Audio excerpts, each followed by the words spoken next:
Seja muito bem-vindo à aula de História do professor Dalton. E aí, vamos aprender juntos? Bom dia, boa tarde, boa noite, em qualquer momento do tempo ou espaço que você esteja assistindo esse vídeo. Eu sou o professor Dalton, vamos aí para uma aula de História muito importante sobre o despotismo esclarecido. Antes de começar a aula, vamos lá para duas regrinhas básicas. Primeira regra básica, você vai assistir a aula num local confortável, onde você possa estar sentado, onde tem uma mesa para você firmar o seu caderno.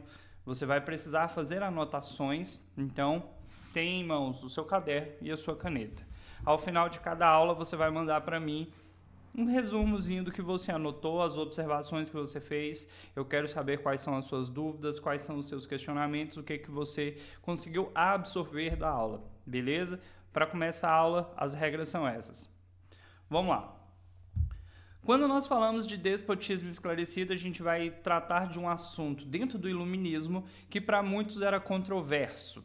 Por que era controverso? O iluminismo vem trazer uma característica racional das pessoas que o seguem. As pessoas estão vivendo de uma maneira que não é necessariamente ligada à religião. Elas estão vivendo de uma maneira mais ligada à ciência, por assim dizer. Então, não faria muito sentido um déspota, um rei, seguir um pensamento que vai contra os princípios que colocaram ele no poder. Lembrando que a monarquia está baseada no direito divino. Deus escolheu o rei para estar no poder. E este rei, por sua vez, tem uma ligação muito forte com a igreja.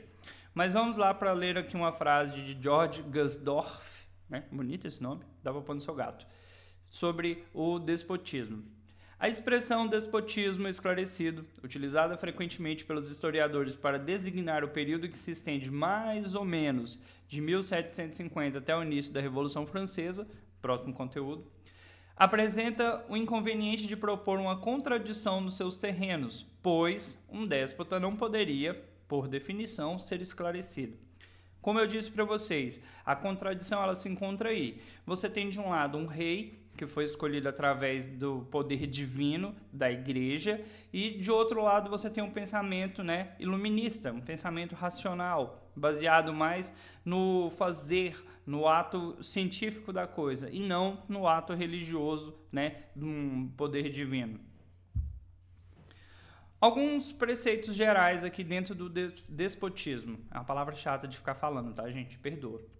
Reformas com inspiração iluminista. Nós vamos ver que esses reis, esses governantes, eles vão começar a mudar o seu país com algumas características ligadas ao iluminismo. Eles vão perceber que, ao mudar o seu país, não posso acertar o microfone, está bem aqui, ao mudar o seu país, eles vão ter um desenvolvimento maior, eles vão ter eficiência melhor de governo. Seguindo, adoção de uma administração eficiente. Lembrando que geralmente junto ao rei você tem a nobreza, você tem uma série de funcionários, muitas e muitas pessoas para servir o rei. E muitas das vezes essas pessoas acabam sendo dispendiosas, ou seja, ao invés de ajudar, elas estão sendo gastos. Então o rei vai começar a mudar essa forma de administração visando algo mais eficiente, até mesmo para economizar um pouco desse dinheiro. A gente pensa que todo rei era milionário, a ideia é que o rei tenha sim uma riqueza, mas se ele não for um bom administrador, se ele não atender de fato as necessidades ali do povo e as suas necessidades econômicas, um rei poderia perder a sua riqueza, beleza? Seguindo, estímulo a uma arrecadação tributária. Quando a gente fala de arrecadação tributária, a gente tem que lembrar que a nossa sociedade hoje, todas as pessoas pagam impostos. Conforme elas vão ganhando, elas vão gastando, elas vão pagando impostos. Naquela época, a nobreza não pagava impostos. A burguesia e os camponeses pagavam impostos. Então, a ideia dentro do iluminismo é que todos esses grupos pagassem impostos. Se todos pagam, a arrecadação é maior. E isso facilitaria a administração do rei, do seu reino. Beleza? Próximo ponto, combate à corrupção e a privilégios particulares.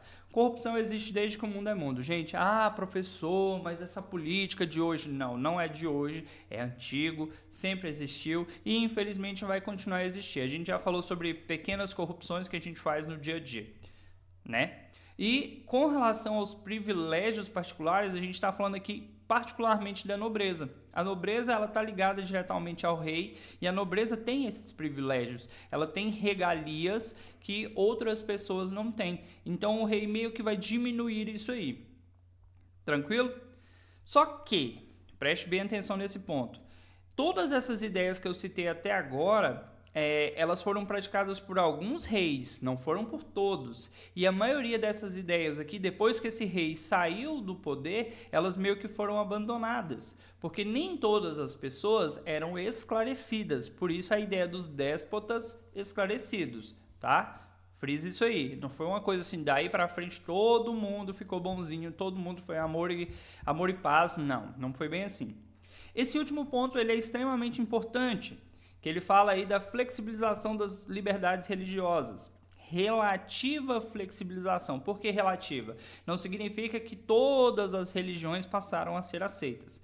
Dentro hoje do Brasil, você pode falar que o nosso país tem uma grande parcela da população que é católica, uma grande parcela da população que é evangélica, você tem uma grande parcela da população que é espírita, que é testemunho de Jeová, que é mórmon, que é um monte de religião.